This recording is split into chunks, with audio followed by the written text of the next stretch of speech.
What is happening, y'all? Cowboy here, and I can finally talk to you about my experience of going hands-on with Final Fantasy XVI. So big thanks to Square Enix up front for bringing me on out. They brought me out to London. We actually got to play the game in the Tower of London, which was super surreal. And I got a lot to talk about. So some obvious spoilers. We're going to be talking about the combat a lot, the gameplay mechanics. Obviously, we're going to be keeping story spoilers to a bare minimum. In fact, all the footage you're going to be seeing is B-roll footage that was provided. So, there's nothing in this footage that is incredibly spoilery to begin with. But either way, let's talk about it, because there is a lot to discuss, and I'm just finally happy I could bring this to y'all, man. I've been sitting on this for a minute and been wanting to talk about it. So to start, let's talk about what I actually had a chance to experience. There were 4 different sections of the game. The first portion was actually the start of the game, so we got to experience Clive as a young child and understand his motivations and how he ends up in the circumstances that the majority of the game takes place in. We got to play a shorter linear section where we were going through with Sid as a companion, and very standard Final Fantasy. We were going through a forest, and there were certain paths you'd take, and you'd find treasure and continue along, but you weren't going to get lost or anything. The third section that we played was a large open world section. It wasn't open world to the same extent that, say, like Horizon or Ghost of Tsushima is, where you can like jump on top of anything you see, but a lot more something along the lines of, say, God of War, where it's open, but there are still very discrete paths that you were meant to stay on in the open world. And the last section was actually a previous demo that they had prepped, and this was much later in the game with us assaulting a castle and ultimately culminating up in a boss battle against Garuda and her dominant, which was pretty dope. But to start, let's talk about the story, because I don't think people are ready for how intense this is going to be. Like, honestly, to me, Final Fantasy has always had a slightly lighthearted, almost kind of whimsical vibe to it. Like, obviously, there's Shinra's a bad guy, and we had Aerith die in 7, and like, and the katana kills her, and the bad guy in 8, and thinking back to like the villains in Final Fantasy, to me, none of them ever really felt like, wow, this person is just like outright like evil. This is not dark. Like, oh, you're a bad guy. I think probably like one of the most memorable is I've been playing through 6 recently, and you have Kefka, and he's like a comical bad guy, like, I will poison the river, and like, yeah, he's a bad guy, but you're not like, oh man, this dude's bad, like, I don't want to stay on the comparison too long, but like, I remember watching Game of Thrones, and like the first time you realize just how like depraved like Cersei and Joffrey and whatnot are, like the game wants you to hate those characters, and it makes a very compelling reason for you to hate those characters. And it's that type of writing and that type of maturity that we're gonna see in this new game, and I don't know if people are ready for it, because I mean, to be fair, this is the first mature rated Final Fantasy. You can expect sex, language, violence, cursing. Like, this ain't the Final Fantasy we grew up with. It's a very adult Final Fantasy. And personally, that's something I'm really excited about, because this is a franchise that we've seen evolve over time, and I've grown up with it. And now we're finally getting a chance to play a Final Fantasy that, frankly, is made for adults. There are very adult themes. For a lack of a better term, shit is going to go down. And I'm just excited to see people's reactions to it. So, from what I got to experience of the story, which, as I mentioned, was the start of the game, like, man, stuff gets going fast. They set the stage with an absolute bang. And honestly, I just can't wait for y'all to experience it. Moving on from there, though, to get into the meat and potatoes of this video, one of the main things I want to talk about, of course, is going to be the combat. Now, the combat in this game, to be honest, is just off the hook. It is so much fun, and I think we knew that from just what we knew about this game already, knowing that the folks behind like the Devil May Cry, that they were going to be handling the combat here. And I think we saw a little bit of Square trying to move towards this with Final Fantasy XV, with like the full active combat and us moving around. And this feels like a way more precise, refined version of that. It is very, very snappy. There are like precision dodging and precision parrying. There's a couple QTEs that work into combat pretty much flawlessly, like big boss attacks coming, and if you hit a button a specific time, you avoid it and deal counterattacks, stuff like that. We have ultimates, we have abilities, we have ability canceling, we have ability chaining, and there's just a lot going on that I think people are really going to be able to sink their teeth into, especially if you're a person that loves tight, responsive combat in kind of these greater action RPGs, you're going to be really satisfied with when you finally go hands-on with this, I think. In particular, talking about the combat and some of the mechanics I mentioned. So, like I said, there's a precision dodge, which that felt really smooth. You just dodge an attack at the last second and you can immediately chain right into your combo and continue it, which felt very fluid. It felt like it was, you know, just kind of made to be. The precision parry, on the other hand, was a lot harder to pull off. The way it would work is you had to time an attack and hit right before you were about to take a hit.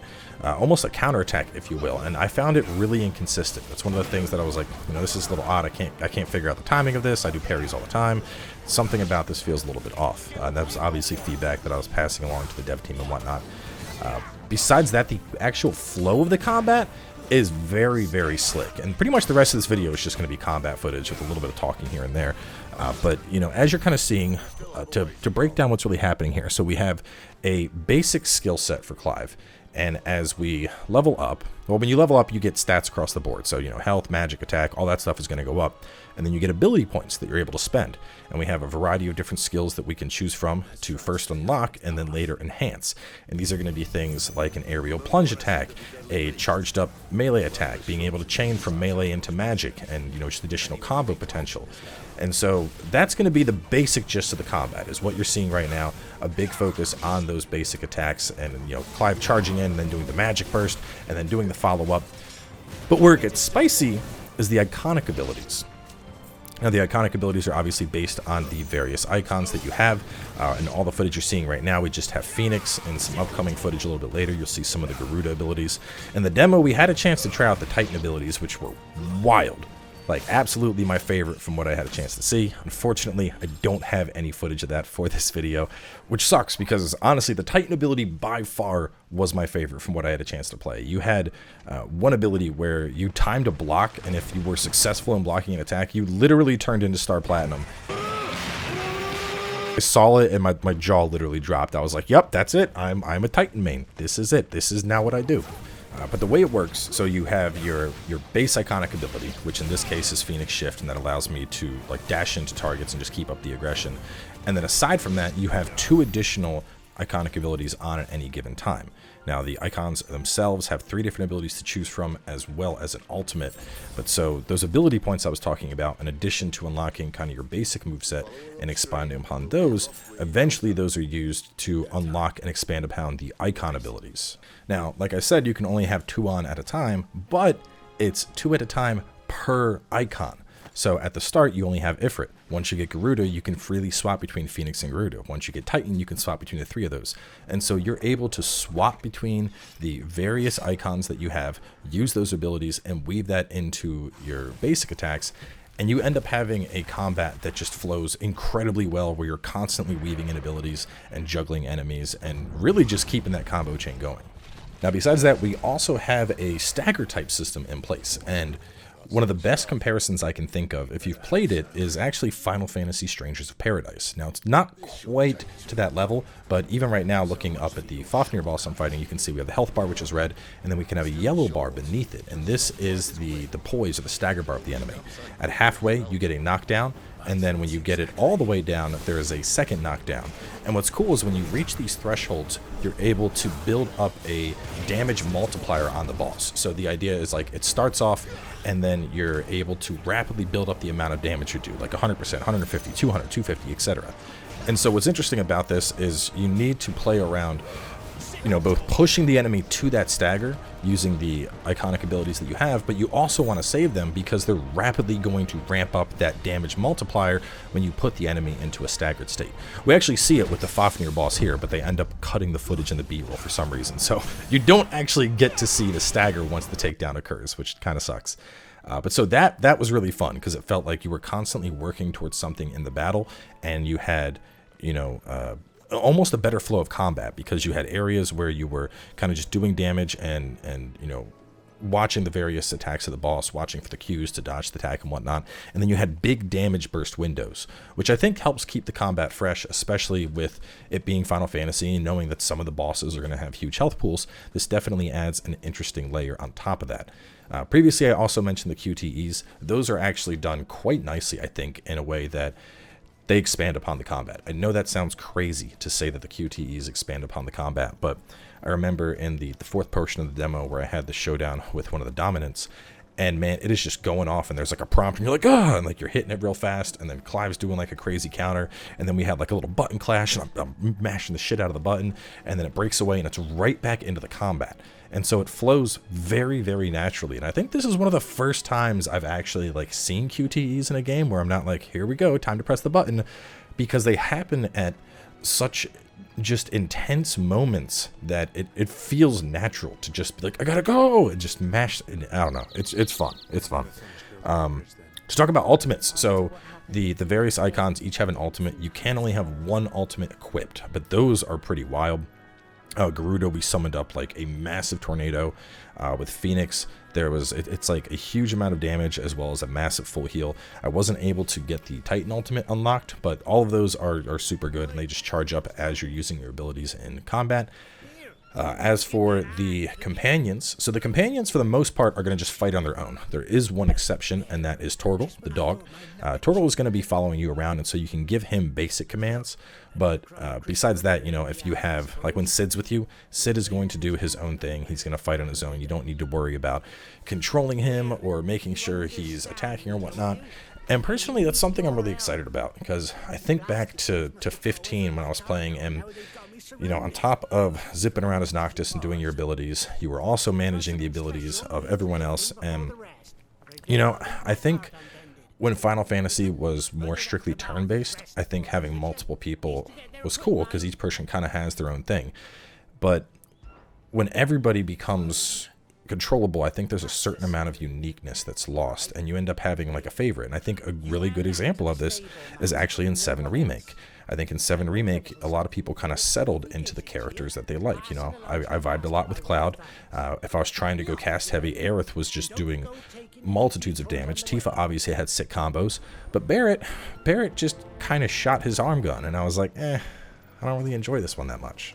But so what I like here is all the emphasis has been put on Clive, and because of that, there is a lot more care and a lot more fine-tuning that's been done with his combat to make him the most interesting person in the show. Kind of like, you know, when we were playing Ragnarok, like, the times I played as Kratos were infinitely better than the times I had to play as Atreus. And I think I was not the only person to feel that way. I think a lot of people were like, oh, an Atreus part. Okay, here we go. And, you know, I didn't want that. I just wanted to be a badass with Kratos. And here, I get to be a badass with Clive. So I'm really happy with how the combat's looking, but it is a big departure, and I'm going to be really curious to see how it fares and how people feel about it, because we're seeing a lot of shifts here. We're seeing a shift towards a singular protagonist. We're seeing a shift towards more of, I mean, it's still very much Final Fantasy. This is absolutely peak Final Fantasy. The drama, the story setting, the world, the primals, all of that is here. But it is a big change. It's a lot closer to like an action RPG now, as opposed to a traditional RPG that we would expect from Final Fantasy. You know, it's very high paced. The combat is dashing around. You're doing combos. It's not unlike, say, Devil May Cry. And I think people are either going to be like, this is wild, I love this, or they're just not going to vibe with it at all. Like, personally, I'm in the former camp, obviously. Everything I enjoyed, I was drawn in and was like, yeah, this is going to be a good game to spend an entire month playing. So I am personally really, really looking forward to it. And on top of that, I mean, I've said for a while now that this has been one of my most anticipated games of the year. And I think a big part of that is knowing that Creative Business Unit 3 are the ones in charge of handling this. For those that don't know, they were the ones that, in a sense, kind of resurrected Final Fantasy XIV, you know? And after playing through, in particular, Shadowbringer and Endwalker, those 2 expansions were so good that I personally found the stories of them better than some mainline Final Fantasy games. Like, the writing, the pacing, I loved every second of them. And there's a reason that I put Final Fantasy XIV on such an incredibly high pedestal, one that I don't think a lot of other MMOs can really stack up against, especially in terms of story. So knowing that the group that made such a compelling story in those games are the ones that are handling this, and that the people that are behind the spiciest shit combat in Devil May Cry are the ones handling the combat here, man, it's just like, it's the wombo combo of a dope-ass Final Fantasy game for me. So obviously I am really looking forward to this based on everything I got to play. A couple points I do want to call attention to. Obviously everything has been praised so far, and y'all know me, I tend to be a pretty fair person when it comes to looking for faults and stuff, and there were two that did stand out to me immediately, and those are accessibility and approachability. Now, accessibility, obviously, this is actually something we've been talking about with Tears of the Kingdom, and it's also true here. We don't have button remapping, and I don't know why games do this to us. I want to be able to remap buttons. Like in this case, I want my block and my dodge to be on L1. That is naturally my block button.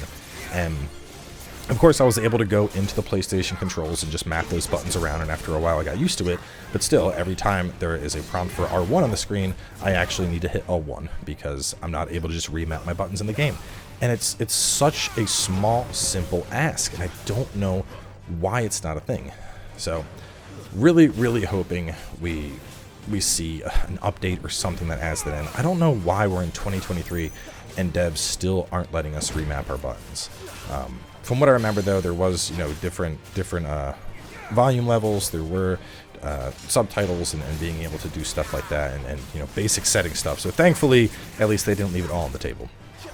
Now, the other thing I want to talk about, I mentioned approachability, and this is more referring to difficulty, because the game does have, at the start at least, for the version we played, there was like, hey, normal mode, or we have like adventure mode. And the adventure mode being like, you're new to games like this, you just want to experience the story, have fun, things are easier to kill, blah, blah, blah. But another one of the big things are the accessories, and this was actually already announced, and I think this is going to be the thing that people argue about on Twitter the most. But there are accessories in-game that make it significantly easier. They increase the timing window on your perfect dodge, or they make you do a auto-perfect dodge if you dodge like any time within the window where you would. They make it so you can automatically chain through all of your combos, and you don't have to actually do like manual inputs to do like all the stuff you're seeing on screen, where it's like iconic strike into precision sick, into shift burst, magic burst, into chain burst, all that stuff. It would just flow automatically, but only if you had that ring equipped.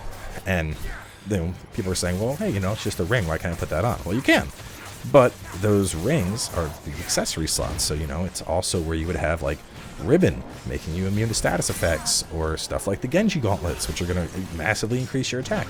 And so people are going to be at a situation where it's either they choose between, oh yeah, we can make the game easier for you, but you don't get to use any of the cool shit.